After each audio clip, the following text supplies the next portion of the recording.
Welcome to Happy Talks with Dr. Alice and Donovan. Dr. Alice Fong is a holistic naturopathic doctor and founder of Amour de Soi Wellness, and Donovon Jenson is a software engineer and founder of HowToHappy.com. Together, they're out to cause more happiness in the world. Hello, everyone. Welcome to Happy Talks. My name is Dr. Alice, and this is my awesome co-host, Donovan. And today we are going to be talking about how to deal with failure and rejection. I think we've all been there at some point in our life, and I've got some opinions about it, and I'm sure Donovan does as well. We've all been there. So, Donovan, where would you like to start this conversation? The first couple ideas that come to mind are basically that failure and rejection are sort of a natural part of any serious undertaking, right? Anytime that you're going to stretch yourself or push or try to do something, there is a chance. And if it's something new to you, probably a good chance that you're going to face some amount of rejection and failure. So as we like to talk about on the show, if you're interested in growth and really pushing your boundaries and accomplishing things, it is almost inevitable that you're going to run into these two things and need to develop some strategies around how to handle failure and rejection. I definitely have some stories for myself that I'm sure we'll get into, but I don't want to hog the spotlight. I would be curious what your thoughts are.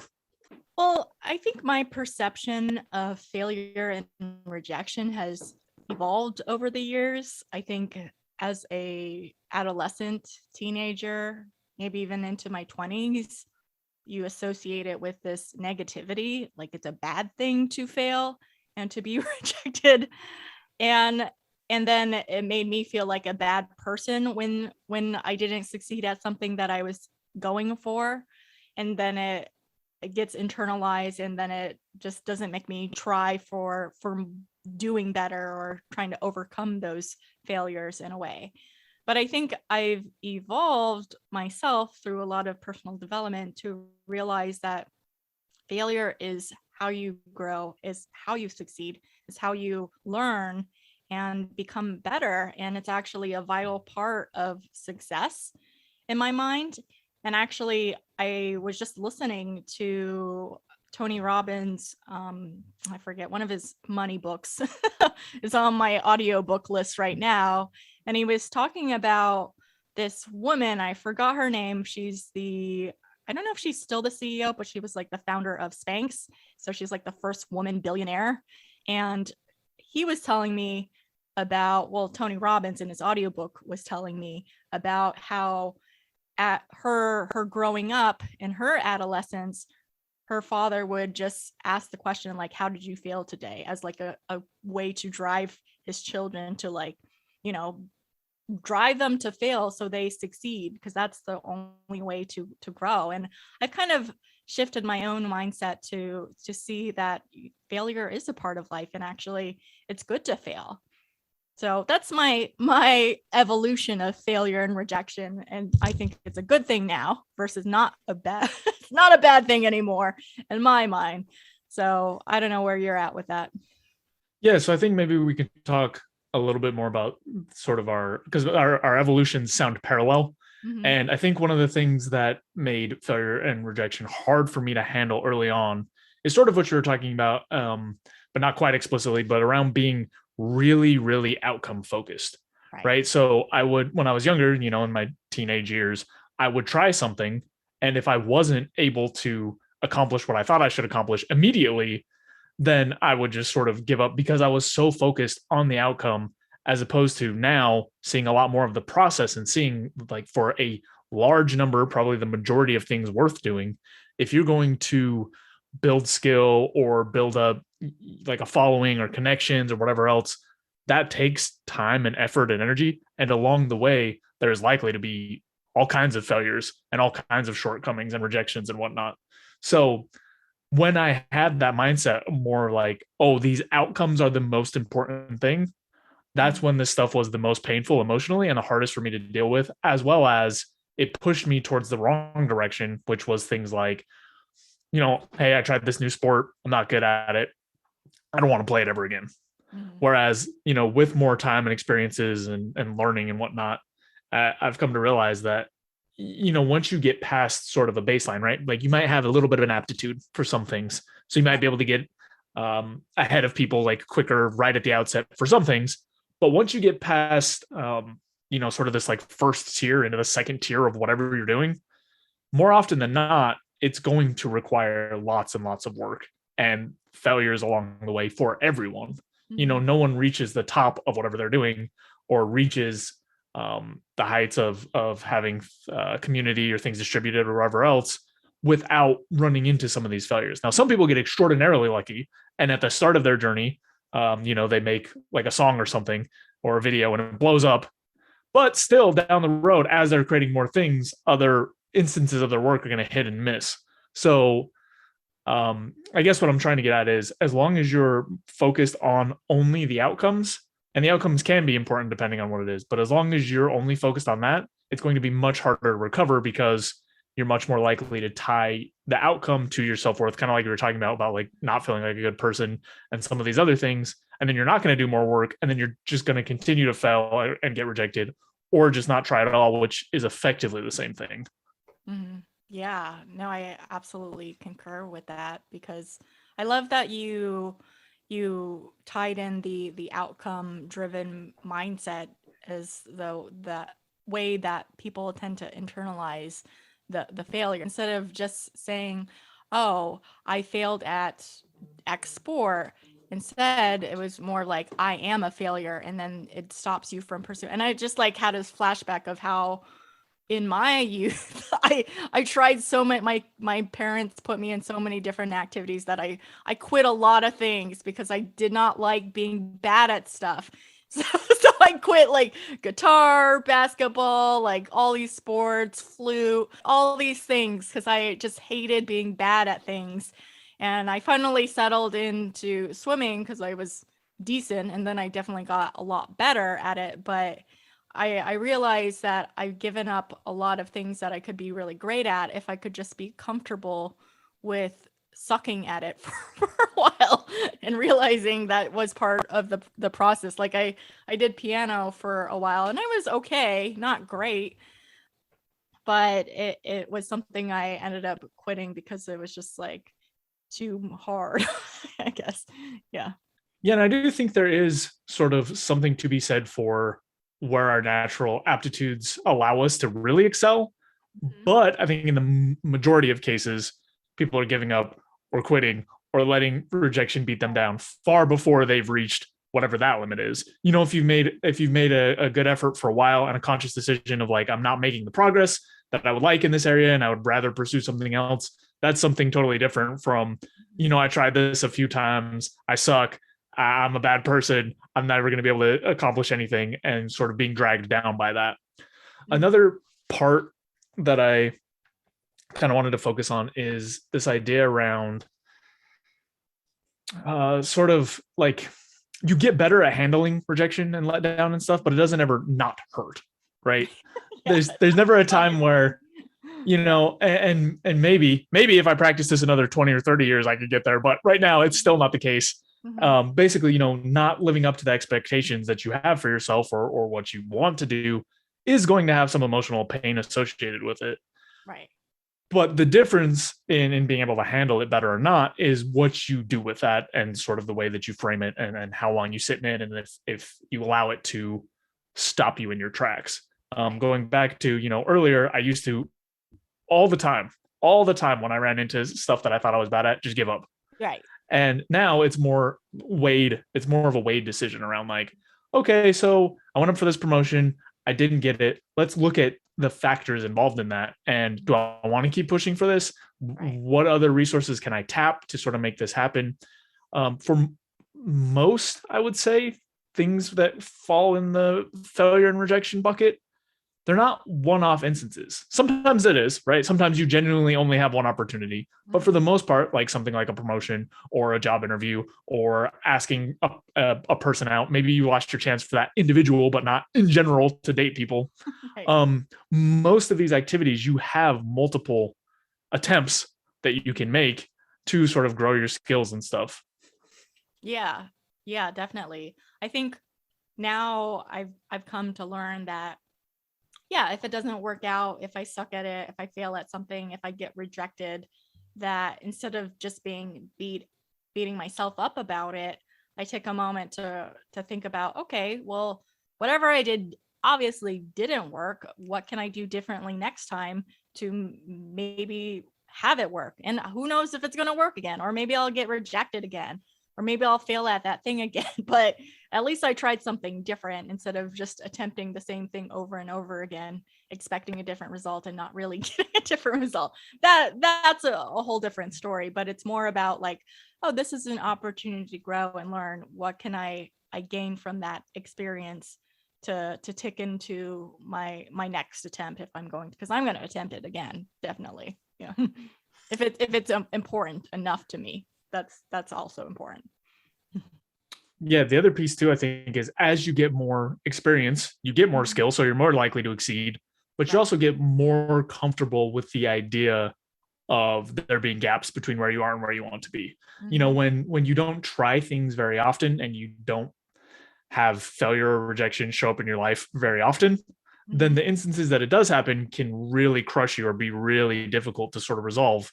Whereas if you're constantly sort of pushing those edges and boundaries, and you know, maybe you don't fail or put enough on the line that you're going to lose all your money in your house and everything you have, but you know, you find those little ways to sort of introduce points of failure and sort of develop a mindset around owning up to it and looking for places to improve, then you really get the ability to sort of push for whatever you want. Doesn't guarantee you're going to get it, but again, you know, it's the common saying of like, if you don't try at all, then you definitely don't get it. Right. Then I think that's honestly the biggest failure, is just not even trying or going for it, like making an attempt. I'd rather try and fail than to never try again at all. Because it's like, you know, let's say if you wanted to ask out someone, but you never ask them out, then you are 100% not going to date that person. But if you did ask that person out, you know, there's a chance, there's a possibility that person may or may not say yes or no. They could absolutely say no. That's a possibility, but it's a no if you don't ask too. So it's like, why not give yourself a shot and ask? And yes, it could emotionally hurt and be difficult, but you know, you develop a thick skin and you start to realize that, you know, if they say no, maybe that's not the person for me. It's I have an opportunity to find a better fit for me, kind of a thing. Yeah, and you'll find, or at least I've found, as more and more time passes, as you age up and you have opportunities come and go that you are not brave enough to undertake because of the emotional risk, Right. the regret around some of those decisions. And of course, you can do work around like, well, no, I'm living my best life and I made the right choices and whatnot. But you know, some of the regret around the things that you don't do, and there's studies for this, that sticks with you much longer than any instances of failure or whatnot either. So by not doing it, not only do you guarantee you don't get, you know, whatever outcome you're looking for, there's also a chance, depending on how important it is or feels to you or seems or whatever else, that it's going to stick with you indefinitely as something that you wish you would have done. So that's just another reason to sort of try to push yourself through this and get more used to this feeling. Another angle that I kind of want to open up is I feel like a lot of times people look at success and failure relative to other people, right? So you go to your karate class or your cooking class or whatever, and someone else there is just absolutely crushing it. Or you go play a sport and just like you're the worst person there, you don't really know how to play, whatever else. A lot of times when we're looking at failure, at least from what I hear from other people and what I've experienced, is sort of this comparison without factoring in the entire journey of the other person. So I'll give you a personal example, right? The only way that I was able to break into the software industry and stay sane, because I felt so far behind all the time, was recognizing anyone that's here at this job, or, you know, the vast majority of these people have already studied this for 4 years, right? Most of these people have a bachelor's degree. Most of these people have spent 4 years learning sort of this material. And the reason they know it so much better than I do is not necessarily because they're smarter than me or better than me. And they might be, but that's not necessarily the reason, right? It's not a level playing field. I haven't put in those extra 4 years or whatever the timeline is to be at that level, or to see where I am relative to everyone else. And shifting my mindset that way for several things really helped me a lot, to be more comfortable with failure and rejection in other realms as well. Mm-hmm. Yeah, I like that you use that kind of frame of reference, because I think of that when, going back to I know we might have talked about this in previous episodes, but I see these like super, super strong women, because I do CrossFit, who can like lift so much more than me. And I'm like, oh my God, I'm just like in awe of how strong they are and what they're capable of. But I just have to remind myself, even though I've been doing it for a number of years myself, and I'm actually considerably strong, I'm not at the bottom of the pack as far as lifting goes. I'm like usually, middle to maybe slightly under the top. But cardio, I'm like still way at the bottom. It just is like ranges. But I realize and recognize that they've been doing it a lot longer than me. They have a lot more training and experience and have had time to build it. And I can't expect to like jump up my lifting 50 pounds like magically one day. It takes time and it takes progression. And in the same vein, I've realized that I have had a significant amount of growth and gains. And from 2021, my coach like posts the like who had the most attendance for 2021 and who had the most PRs, like personal records. And I was the person who had the most personal records of 2021 out of my whole gym, because I make it a point to fail when I'm doing the lifts, because I'm like, even if I make a gain by like 1 pound, because he just got these like, someone gave him these like micro gain, like tiny plates that are like, you can literally put like half pounds of plates. Before it was just like the smallest weights were 2.5. So you'd have to increase by 5 pounds, which is a lot sometimes. So sometimes I'll just go up by 1 or 2 pounds. So it's still like get a PR. And I'm like, hey, micro gains is still a gain. So I'll take it. And, I like finding my upper limit of, okay, I want to know when I fail. I actually want to know what that limit is and go for it. Not like to hurt myself is not the goal. I'm trying to see what my past record was. So it's like, okay, let's see if I can get like 5 more pounds or 2 more pounds from that, if it's possible. And if I can, like, let's go for 2 more pounds or whatever it might take. And it knows what my limit is. And I like to know where my limit is, so I know what to go for next and continue to improve over time and gradually. So in some aspects, I like failing, which is a very different perspective than I think a lot of people. Yeah, I think that is a perfect example to illustrate all kinds of different things. Mm-hmm. So one of the points that I wanted to touch on was sort of this idea around, you're feeling comfortable with where you're at for the strength stuff, but for the cardio stuff, it's not necessarily your forte. And I think that's a good. It's terrible after. But I improved on myself though. That's really what matters. We were doing like a 50 calorie bike, and I'm terrible at bike. It took me like 5:38, but I dropped it by like 10 seconds after a year. So like a ginormous increase in my cardio ability, but it still was like slightly better than a year ago. So I'll take it. Well, that leads right into the second part that I wanted to unpack, which is, it's kind of a cliche, but this idea of you should be competing against yourself only, because, I brought up that other piece, between weightlifting and cardio to show like, hey, maybe you have some natural aptitude or we're able to increase that one piece faster than the other, just because of some sort of, inherent traits. Right.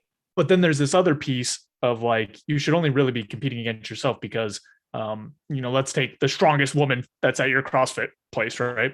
So she might have not only have more experience, but maybe is dedicating more time to this, right? Like really being super on point with nutrition, really being doing tons of workouts, doing all this other stuff, dedicating a ton of time to it. Whereas you are spending your time doing other things like working on a business or doing this podcast or whatever else.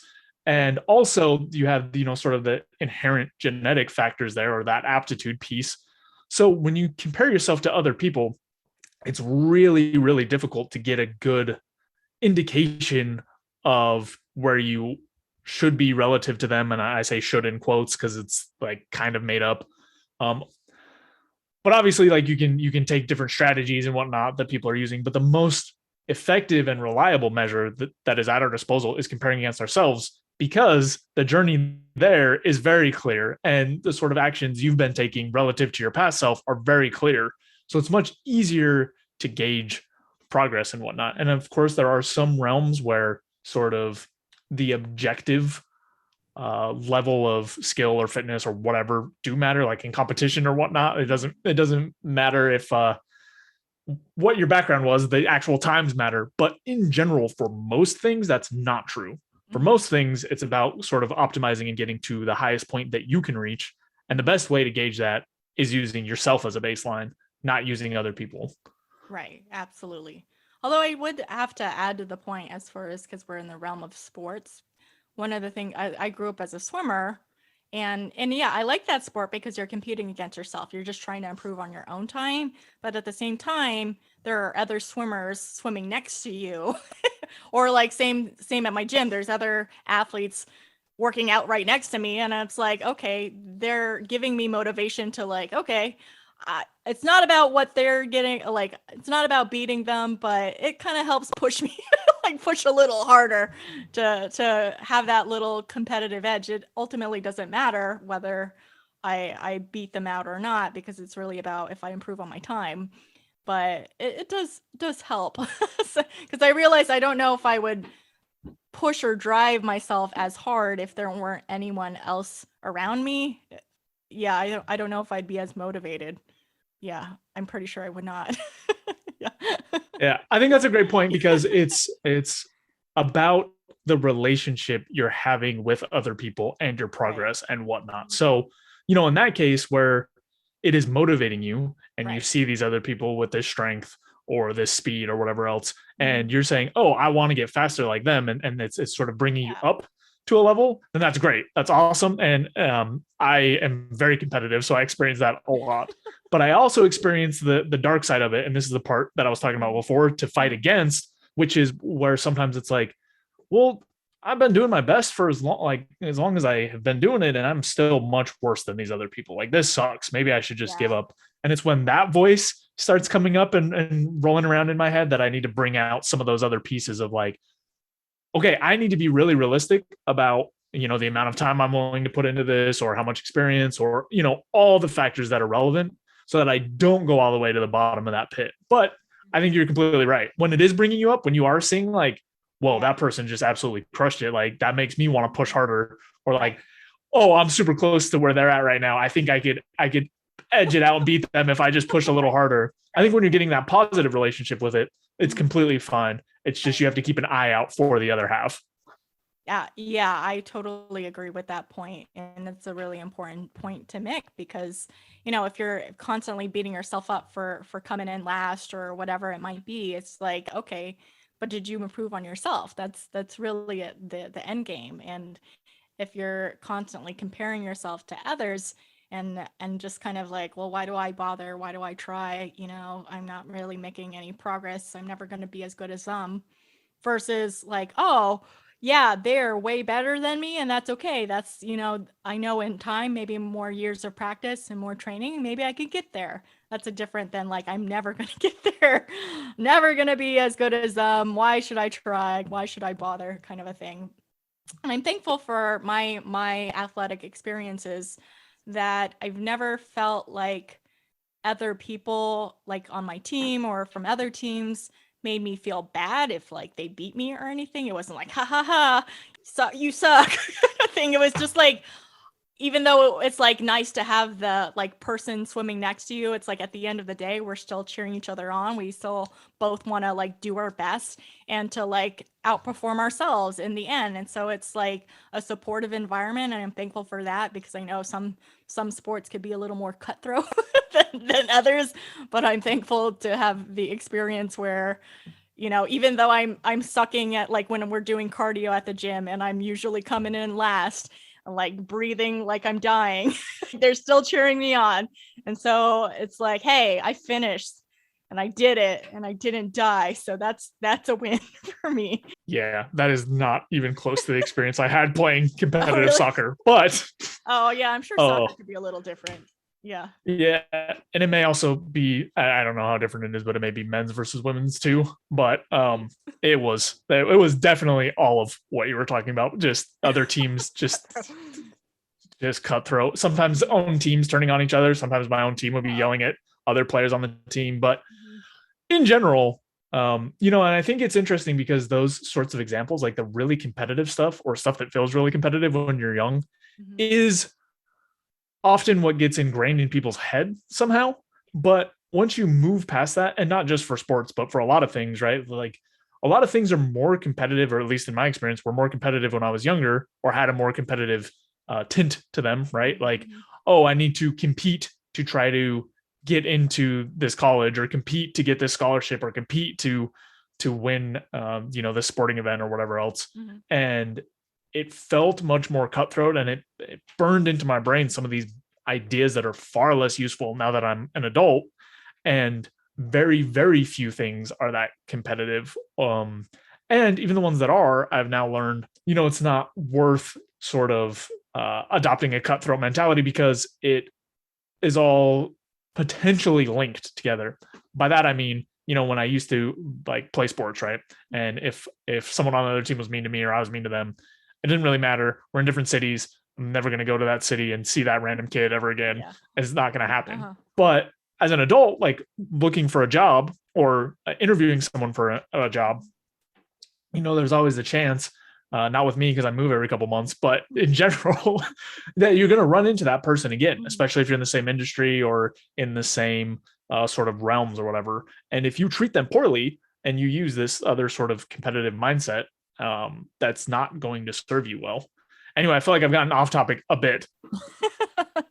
No, it is important to kind of, have like a good sportsmanship in a way. I actually just thought of some random YouTube video I watched recently of like friends who are friends in real life after like co-starring in a movie together, and one of them was Leonardo DiCaprio and Tobey Maguire. Apparently they've known each other friends way before doing The Great Gatsby. Like from back in the day, they used to like go for the same auditions a lot of the time, the same roles, but instead of hating each other, because they would just end up at the same types of auditions all the time, they just developed a friendship. And I was like, oh, that's sweet and nice.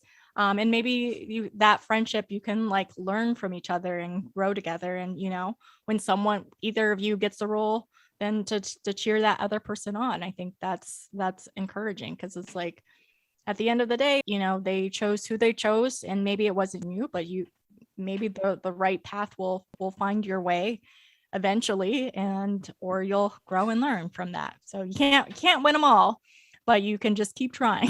It's kind of a thing. Yeah, I think that actually unlocks the way that I pull this thread back in. I think that's where you're going with that. Which is, well, it goes down to sort of this idea of like a scarcity mindset, right? When you're in this scarcity mindset, then you feel like whenever you fail or get rejected, that it's over. Right. And I think what you were just talking about is a really good example, because, if you have two people who are competing for the same sorts of things, right, in a scarcity mindset, they're going to be like clawing at each other's throats to try to win, to try to get the limited set of opportunities. Right. But when you believe or know that there are plentiful opportunities, then you can adopt a much more cooperative strategy and be supportive and whatnot. And the way that life generally works for the vast majority of things once you're an adult is there are multiple opportunities for all kinds of things. Now you might lose, the specific thing, right? You might not get that exact role, or you might not be able to buy that exact house, but the world is big enough that you're going to be able to find something that roughly sits in the same set of opportunity or has the same value to you. So that's another piece to really work on, or something that I've worked on over the years to make rejection and failure hurt a lot less. Because I used to think, and this is what I was trying to get at with the competitive nature, is I used to feel or have like ingrained in my head, from soccer or whatever else. Well, in soccer, when you play a game, you either win or lose, and right, it's binary. But in life in general, that's not the case. You might lose in one instance, but it's way more about the whole season, right? It's way more about Right. how you continue to learn and grow and take more opportunities. Yeah, absolutely. It's like, if you were to be playing baseball, not that I were ever maybe in high school, but it's like you can't expect every time you're up to bat to like hit a home run. That's just very unrealistic, and it's not going to happen. If that's your expectation, you're going to be greatly disappointed with most of the game. But it can happen once in a while, and I think it kind of circles back to your original point about not being attached to outcomes, because when you're attached to outcomes, that kind of leads to the losing your self-worth and your value and attaching your value to that, and then just kind of beating yourself up about that. And that can be a vicious cycle, but more about doing your best and focusing on, okay, I did my best, and I didn't win this round, but there's next time, there's going to be another time to try again, and I'll keep going and keep persisting. And that's in itself, if you continue to persist and keep trying even after getting rejected or failing once, twice, 100 times, then I think that's still winning in my mind. That's a success in itself, because you are persevering in the face of rejection. And I think that's pretty awesome, because that takes something. It's not easy. And so I think that's a win in itself. Yeah, there's, like we talked about earlier, there's definitely that emotional piece that's still going to hit you no matter how much work you do around this, that you have to figure out ways to sort of manage or deal with. And maybe that's one thing that we could unpack a little bit more, is some of the strategies that we've used to deal with rejection and failure. And the one other thing I wanted to talk about, I might be piling too much on at once, but we talked a little bit about sort of self-worth or self-esteem as related to failure. And I also wanted to talk a little bit about it as related to rejection, right? Because I know earlier in my journey, I used to take rejections very, very personally. And it did not serve me especially well. So I'd be curious what your experience has been around rejection and sort of taking things personally. I don't, for whatever reason, when I think of rejection, I think of like my brain automatically goes to dating for whatever reason. And I've been dumped plenty of times in my day, and been around the block with dating back when I was in the dating world, essentially. And I just remembered this time where I dated this guy, and I thought we hit it off. We kissed at the end of our first date. We made plans for a second date. And then like before we were about to like go on our second date, and I think it was like the day before, he's like, you know what? I don't think this is going to work out. So I'm going to cancel. Then there was like no explanation. It was just like a text, and that was it. And just like, cancel the second date. It's not going to happen.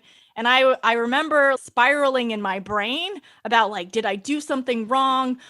Was it something I said? Was it how I looked? Should I not have texted that? Should I have texted more? Being probably like that crazy girl that's like, well, can you please give me a reason why? And then he just ghosts me, just like would not give me anything, just blank wall, not getting any answers. And that was making me more frustrated and more like spiraling in my head.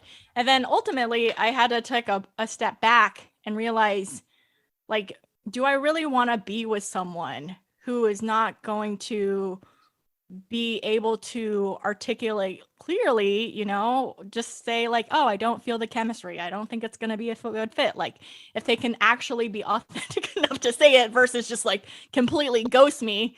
And no, not really. Someone who's not going to communicate that. That's not someone I want to be with. And so that kind of helped me let go of the attachment of, I was like obsessing about like, what did I do? And putting more about what do I want in a partner. And that kind of helped me detach from, I don't really want to be with someone like that. So whatever his reason, it could be like a Seinfeld episode, like my ears were too big or something ridiculous like that. And it's like, I don't want to be with that. It's probably maybe something ridiculous like that. So that helped me not take it as personally when I took the focus off of like what I did wrong versus like, who do I want to be with? So that was one approach. Yeah, no, I think that's one of the ones that I've also found useful as well, which is in some circumstances, what comes top of mind for me is job search, where I had a Mm, few jobs where I had an interview, seemed like it went well, and mhm. then, tried to get feedback or whatever else, and it was just radio silence. And Right. then, same sort of thing, different context, but just like, I don't know what I did wrong, or if they're going to contact me again, or what's going on. And then at a certain point, I was able to sort of rationalize it as like, I don't want to work for a company that can't even respond to people that they've given an interview. Like if Mhm. you can't, Yeah. you can't even say no, we don't want to hire you. Then this is not the type of company I want to Right. be at. Right. Add another example that is more in the dating realm, and it was Mhm. kind of similar to what you were saying. Things went well. We had plans for a second one, and then I just didn't hear anything back, and I sort of spiraled down in the same way that you were talking about. Of Yeah. like, oh, did I do something wrong? Was I too forward? Like, was this Yeah. weird, or like what happened? Mhm. Anyway, so after I don't know, maybe a month or something, it must have been shorter than that. Anyway, I sent a text just saying like, hey, I just wanted to like let you know that I had a good time. I'm not really sure what happened. It's totally okay. I just hope that I didn't, cause some sort of undue stress on you or something that like you look back on and really regretted. And if that is what happened, then I apologize. Otherwise, I wish you well. Like I just wanted Right. to, Yeah. Clear the make air. sure that I hadn't overstepped any boundaries or anything. Yeah. Um, and she responded and was like, no, actually, I had a seizure and I've been in the hospital for a while. And Oh, she dang. had sort of a service dog. So, and we didn't really talk about that. So, Mhm. I didn't know, but that Oh. really cracked open for me Mm. sort of this idea of taking rejection personally when it Yeah. may actually have nothing to do with me or anything that's going on. Right. When once I got to hear what the actual story was or what the actual Mhm. situation was, Mhm. it seems very very straightforward. Like, hey, this person is not in a place with their health to really Right. be opening up this like relationship and starting it and exploring it and whatnot. Mhm. And I could have been anyone. I could have been any kind of person, and Right. that would have trumped that. Yeah. And that experience for me really allowed me to look at a lot more situations without taking it personally and just saying Mhm. like I don't have all the information. Now if it's something like a promotion, like I can go try to get more information to try to fill in any gaps or do better for next time or whatever else. But in a lot of cases I'm just not going to get the information. Yeah. But that experience was the one that allowed me to go like, oh, you know what, you can experience failure or rejection in a way that actually has nothing to do with you. Mhm. um, Now, that's not to absolve you of responsibility when there are times Of you fail or get course. rejected and it's 100% your fault. Right. Um, but, like you were talking about, I had sort of the same thing, that spiraling, that just like, what did I do wrong? What could I have done? What could have been different? And in a way that wasn't productive, because I've also done that in a much less frantic state of mind, right? Like, actually gotten some feedback from an interview or a date or whatever else and gone like, oh, okay, so maybe I have this option, maybe I have this option, instead of just like this spiraling nonsense that Mhm. doesn't lead anywhere. Right. That is not helpful thoughts whatsoever. And probably, majority of it's not even true. It's just like, oh yeah, maybe I chewed weird or something random. Yeah. So I think that that's really important points you brought up. So all right, I think we covered this topic pretty well. Did you have any final thoughts to share? The only last thing that I have is, as with many of the topics we covered, it's an easier said than done situation, right? It's Absolutely. much easier to say like, just go out and do stuff Yeah. and just deal with the rejection and the failure and just Yeah, get it's over it. fine. And It'll be fine. um, No. it's definitely a much harder process than we're able to communicate through Right. just talking about it. But going back to sort of those core sort of issues, like you're not going to get anything done. Most meaningful things require some amount of stepping out of your comfort zone, Hmm. and you are likely to fail. But if you take risks in a way that's sort of weighed, then um, the only thing you have to deal with is the emotional burden, and you can Yeah. generally move past that and keep trying until you find what it is that you're trying to accomplish. Right. Absolutely. And yeah, if something's really important to you and you have to realize that, going, keep trying, and accept that failure is part of the journey. I think it's part of the process, and it's not always easy, but there's something to gain out of it. So think about that. All right, everyone. Thank you for tuning in for Happy Talks today. We appreciate you all listening in. And if you appreciate us, give us a like, follow, share, all the good things, and share, well, a time maybe where you've been rejected or had to deal with failure in the comments and what you did about that. Let us know. We are curious. Thanks so much for watching. If you enjoyed this video, be sure to like it and then go and subscribe to my channel and ring the bell so you get notified when the next video comes out. If you check out in the description below, go to my website where you can get my free fast and easy guide to stress relief. Thanks again for checking us out, and we'll see you next time.